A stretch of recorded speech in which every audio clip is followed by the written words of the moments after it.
Hello friend, स्वागत है आपका अपने चैनल आज क्लास में। आज की इस वीडियो में हिंदी के काफी महत्वपूर्ण पाठ नागरी लिपि के सभी महत्वपूर्ण ऑब्जेक्टिव प्रश्न हम आपको बताएंगे। जितना भी हम आपको ऑब्जेक्टिव प्रश्न बताएंगे वो आपके बोर्ड परीक्षा के लिए काफी महत्वपूर्ण रहेगा। तो एक भी प्रश्न प्लीज आप लोग स्किप मत कीजिएगा, वीडियो को प्लीज आप लोग शुरू से लेके अंत तक देखिएगा।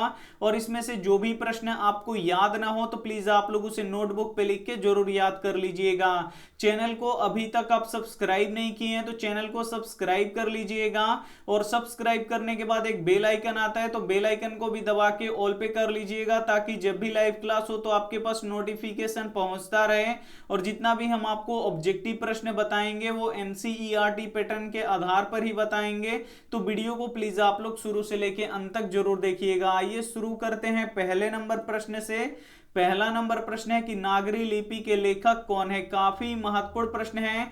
यहाँ पे आपको बताना है कि नागरी लिपि के लेखक कौन है। ए ऑप्शन है भीमराव अंबेडकर, बी ऑप्शन है गुणाकर मूल्य, सी ऑप्शन है मैक्स मूलर, डी ऑप्शन है अमरकांत। तो यहाँ पे आपको बताना है कि नागरी लिपि के लेखक कौन है। तो नागरी लिपि के लेखक गुणाकर मूल्य हैं, इसे आपको याद रखना है। काफी महत्वपूर्ण प्रश्न है, यानी यहाँ पे बी ऑप्शन बिल्कुल ही सही हो जाएगा। आइए देखते हैं अगला प्रश्न, दो नंबर प्रश्न है कि नागरी लिपि पाठ कौन सी विधा है। यह भी काफी महत्वपूर्ण प्रश्न है। यहाँ पे आपको बताना है कि नागरी लिपि पाठ कौन सी विधा है। ए ऑप्शन है कहानी है, बी ऑप्शन है निबंध है, सी ऑप्शन है कविता है, डी ऑप्शन है व्यक्ति चरित्र है। यहाँ पे आपको बताना है कि नागरी लिपि पाठ कौन सी विधा है। तो नागरी लिपि पाठ निबंध है, इसे आपको याद रखना है, यानी यहाँ पे बी ऑप्शन बिल्कुल ही सही हो जाएगा। आइए देखते हैं अगला प्रश्न, तीन नंबर प्रश्न है कि सबसे प्राचीनतम भाषा कौन सी है। काफी महत्वपूर्ण प्रश्न है आपके बोर्ड परीक्षा के लिए। यहाँ पे आपको बताना है कि सबसे प्राचीनतम यानी सबसे पुराना भाषा कौन सी है। ए ऑप्शन है हिंदी, बी ऑप्शन है संस्कृत, सी ऑप्शन है अंग्रेजी, डी ऑप्शन है उर्दू। तो यहाँ पे आपको बताना है कि सबसे प्राचीनतम भाषा कौन सी है। तो सबसे प्राचीनतम भाषा संस्कृत है, इसे आपको याद रखना है, यानी यहाँ पे बी ऑप्शन बिल्कुल ही सही हो जाएगा। काफी महत्वपूर्ण प्रश्न है। तो एक भी प्रश्न प्लीज आप लोग स्किप मत कीजिएगा, वीडियो को प्लीज आप लोग शुरू से लेके अंत तक देखिएगा। और इसमें से जो भी प्रश्न आपको याद ना हो तो प्लीज आप लोग उसे नोटबुक पे लिख के जरूर याद कर लीजिएगा। आइए देखते हैं अगला प्रश्न, चार नंबर प्रश्न है कि संस्कृत किस लिपि में लिखी जाती है। यह भी काफी महत्वपूर्ण प्रश्न है। यहाँ पे आपको बताना है कि संस्कृत किस लिपि में लिखी जाती है। ए ऑप्शन है ब्राह्मी लिपि में, बी ऑप्शन है देवनागरी लिपि में, सी ऑप्शन है रोमन लिपि में, डी ऑप्शन है गुरुमुखी लिपि में। तो यहाँ पे आपको बताना है कि संस्कृत किस लिपि में लिखी जाती है। तो संस्कृत ब्राह्मी लिपि में लिखी जाती है, इसे आपको याद रखना है, यानी यहाँ पे ए ऑप्शन बिल्कुल ही सही हो जाएगा। आइए देखते हैं अगला प्रश्न, पांच नंबर प्रश्न है कि हिंदी किस लिपि में लिखी जाती है। काफी महत्वपूर्ण प्रश्न है आपके बोर्ड परीक्षा के लिए। और ये प्रश्न बोर्ड परीक्षा में बार बार पूछा जाता है कि हिंदी किस लिपि में लिखी जाती है। ए ऑप्शन है ब्राह्मी लिपि में, बी ऑप्शन है देवनागरी लिपि में, सी ऑप्शन है रोमन लिपि में, डी ऑप्शन है गुरुमुखी लिपि में। तो यहाँ पे आपको बताना है कि हिंदी किस लिपि में लिखी जाती है। तो हिंदी देवनागरी लिपि में लिखी जाती है, इसे आपको याद रखना है, यानी यहाँ पे बी ऑप्शन बिल्कुल ही सही हो जाएगा। ये देखते हैं अगला प्रश्न, 6 नंबर प्रश्न है कि अंग्रेजी किस लिपि में लिखी जाती है। यह भी काफी महत्वपूर्ण प्रश्न है। यहाँ पे आपको बताना है कि अंग्रेजी किस लिपि में लिखी जाती है। ए ऑप्शन है ब्राह्मी लिपि में, बी ऑप्शन है देवनागरी लिपि में, सी ऑप्शन है रोमन लिपि में, डी ऑप्शन है गुरुमुखी लिपि में। तो यहाँ पे आपको बताना है कि अंग्रेजी किस लिपि में लिखी जाती है। तो अंग्रेजी रोमन लिपि में लिखी जाती है, इसे आपको याद रखना है, यानी यहाँ पे सी ऑप्शन बिल्कुल ही सही हो जाएगा। ये देखते हैं अगला प्रश्न, 7 नंबर प्रश्न है कि पंजाबी किस लिपि में लिखी जाती है। यह भी काफी महत्वपूर्ण प्रश्न है। यहाँ पे आपको बताना है कि पंजाबी किस लिपि में लिखी जाती है। ए ऑप्शन है ब्राह्मी लिपि में, बी ऑप्शन है देवनागरी लिपि में, सी ऑप्शन है रोमन लिपि में, डी ऑप्शन है गुरुमुखी लिपि में। तो यहाँ पे आपको बताना है कि पंजाबी किस लिपि में लिखी जाती है। तो पंजाबी गुरुमुखी लिपि में लिखी जाती है, इसे आपको याद रखना है, यानी यहाँ पे डी ऑप्शन बिल्कुल ही सही हो जाएगा। संस्कृत किस लिपि में लिखी जाती जाती है? तो संस्कृत ब्राह्मी लिपि में लिखी जाती है, इसे आपको याद रखना है। हिंदी किस लिपि में लिखी जाती है? तो हिंदी देवनागरी लिपि में लिखी जाती है, इसे आपको याद रखना है। अंग्रेजी किस लिपि में लिखी जाती है? तो अंग्रेजी रोमन लिपि में लिखी जाती है, इसे आपको याद रखना है। और पंजाबी किस लिपि में लिखी जाती है? तो गुरुमुखी लिपि में लिखी जाती है। तो ये सभी प्रश्न आपको याद रखना है। आइए देखते हैं अगला प्रश्न 8 नंबर प्रश्न है कि नागरी लिपि के आरंभिक लेख कहां से मिलते हैं? यह भी काफी महत्वपूर्ण प्रश्न है आपके बोर्ड परीक्षा के लिए। यहां पे आपको बताना है कि नागरी लिपि के आरंभिक लेख यानी शुरुआती लेख कहां से मिलते हैं।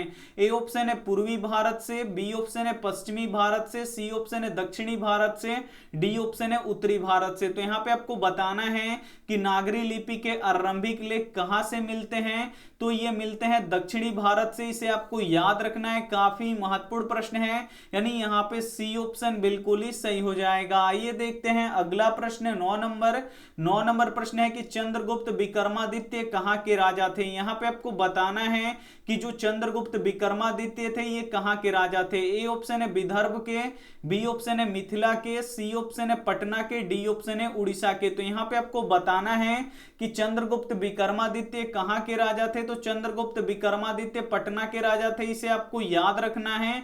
यानी यहाँ पे सी ऑप्शन बिल्कुल ही सही हो जाएगा। आइए देखते हैं अगला प्रश्न 10 नंबर प्रश्न है कि बेतमा कहाँ स्थित है? काफी महत्वपूर्ण प्रश्न है आपके बोर्ड परीक्षा के लिए।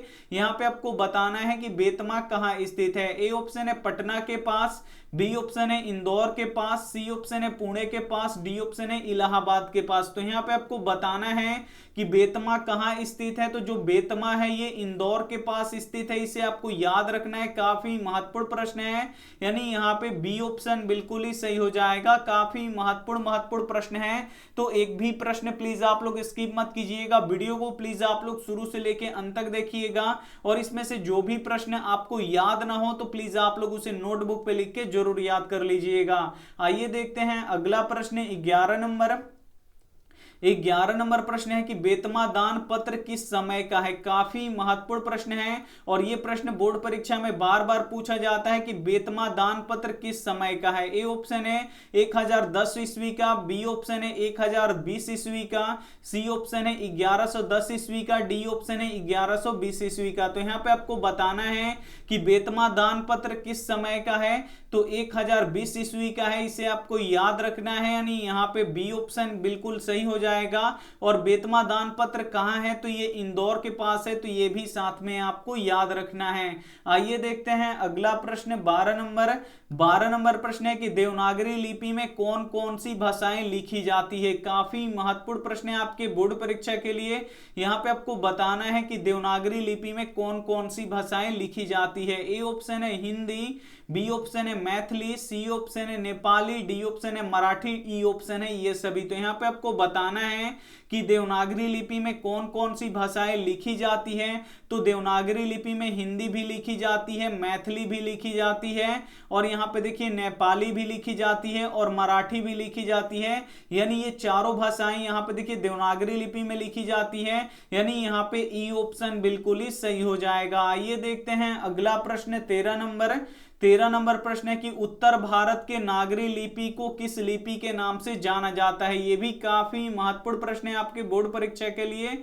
यहाँ पे आपको बताना है कि उत्तर भारत के नागरी लिपि को किस लिपि के नाम से जाना जाता है। ए ऑप्शन है देवनागरी लिपि के नाम से, बी ऑप्शन है सिद्धम लिपि के नाम से, सी ऑप्शन है दोनों के नाम से, डी ऑप्शन है इनमें से कोई नहीं। तो यहाँ पे आपको बताना है कि उत्तर भारत के नागरी लिपि को किस लिपि के नाम से जाना जाता है। तो देवनागरी लिपि के नाम से जाना जाता है, इसे आपको याद रखना है। यानी यहाँ पे ए ऑप्शन बिल्कुल ही सही हो जाएगा। आइए देखते हैं अगला प्रश्न 14 नंबर प्रश्न है कि महमूद गजनवी द्वारा चलाया गया सिक्का किस लिपि में लिखा गया है? काफी महत्वपूर्ण प्रश्न है 14 नंबर।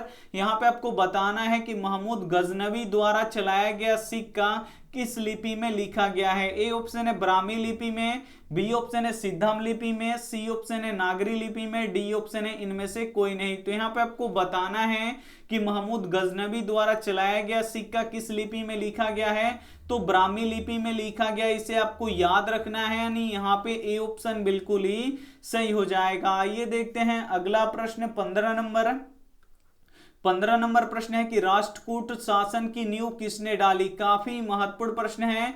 यहाँ पे आपको बताना है कि राष्ट्रकूट शासन की नींव किसने डाली थी। ए ऑप्शन है अमोध वर्मा ने, बी ऑप्शन है दंती दुर्ग ने, सी ऑप्शन है कृष्ण प्रथम ने, डी ऑप्शन है इनमें से कोई नहीं। तो यहाँ पे आपको बताना है कि राष्ट्रकूट शासक की नींव किसने डाली थी, तो दंती दुर्ग ने डाला था। इसे आपको याद रखना है, यानी यहाँ पे बी ऑप्शन बिल्कुल ही सही हो जाएगा। काफी महत्वपूर्ण प्रश्न है, तो एक भी प्रश्न प्लीज आप लोग स्किप मत कीजिएगा। वीडियो को प्लीज आप लोग शुरू से लेके अंत तक देखिएगा, और इसमें से जो भी प्रश्न आपको याद ना हो तो प्लीज आप लोग उसे नोटबुक पे लिख के याद कर लीजिएगा। और वीडियो को लाइक नहीं किए तो प्लीज आप लोग वीडियो को लाइक भी कर दीजिएगा। आइए देखते हैं अगला प्रश्न 16 नंबर प्रश्न है कि हिंदी के आदि कवि कौन है। ये भी काफी महत्वपूर्ण प्रश्न है बोर्ड परीक्षा के लिए, और ये प्रश्न बोर्ड परीक्षा में बार बार पूछा जाता है कि हिंदी के आदि कवि कौन है। ए ऑप्शन है सरहपाद, बी ऑप्शन है विद्यापति, सी ऑप्शन है तुलसीदास, डी ऑप्शन है कबीरदास। तो यहाँ पे आपको बताना है कि हिंदी के आदि कवि कौन है। तो हिंदी के आदि कवि सरहपाद है, इसे आपको याद रखना है, यानी यहाँ पे ए ऑप्शन बिल्कुल ही सही हो जाएगा। आइए देखते हैं अगला प्रश्न 17 नंबर प्रश्न है कि मिहिर भोज के ग्वालियर प्रशस्त किस भाषा में लिखा गया है।